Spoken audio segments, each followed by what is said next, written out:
Benedict Cole's undercover mission had failed. Only his twin brother, David Cole, returned. I was devastated, nearly driven to madness over losing my husband. Holding Benedict's police badge, I tried to slit my wrists 9 times, but I was always rescued just in time. As my consciousness faded on my 10th attempt, I overheard a conversation between my mother-in-law, Helen, and David. Elle has tried to commit suicide for you 10 times now. How long are you going to keep this act up? This woman is head over heels for you. Just stop lying to her already. David's expression hardened as he flatly refused. David took a bullet for me. It is only right that I take care of his wife. Elle's from the countryside. She's tough. Once Melissa becomes pregnant and has a child to live for, only then can I reveal that I am actually Benedict. The bathtub was dyed red with my blood, but the pain in my heart was far greater than the sting of my wound. It turned out that it had all been a lie, a deception meant only for me. My grief-stricken suicide attempts for love were nothing short of a clown's tragicomedy. Chapter My mother-in-law, Helen, sighed. Your death has destroyed her. She looked so pale these past few days, and she has lost so much weight. When she finds out the truth, she will never forgive you, sweetheart. You two are legally married. There are other ways to repay your brother.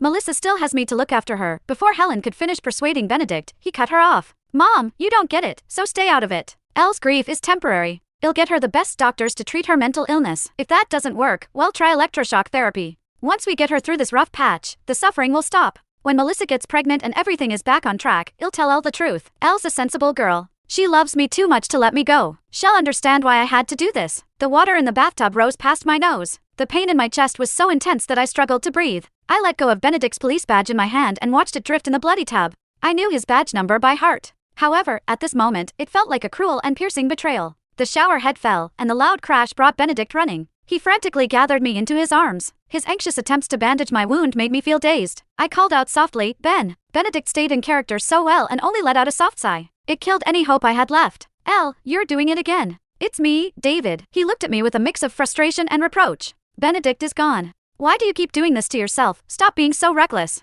You're soaked. Let me get you changed. As he spoke, his hands naturally moved to undo my buttons. His familiar movement only made me more certain he was Benedict. I pushed him away in despair, but he grasped my hands firmly, leaving no room for refusal. Elle, don't make this difficult. If you get sick, how am I supposed to face Benedict, unable to break free from his grip? I lay on the bed lifelessly as I allowed Benedict to manhandle me. A deep sense of humiliation washed over me. Tears slid silently down my cheeks. Benedict, however, mistook them for a sign that his reasoning was working. Just as he was about to console me with earnest words, a noisy crowd of people suddenly emerged through the door. Melissa had brought a group of friends home for a gathering. The moment she saw Benedict sitting on the edge of my bed, her eyes instantly welled up with tears. Dear, what are you doing? Benedict immediately dropped the top he was holding and rushed to explain himself to her. Elle hurt her hand. She couldn't get changed on her own, so she asked me to help her.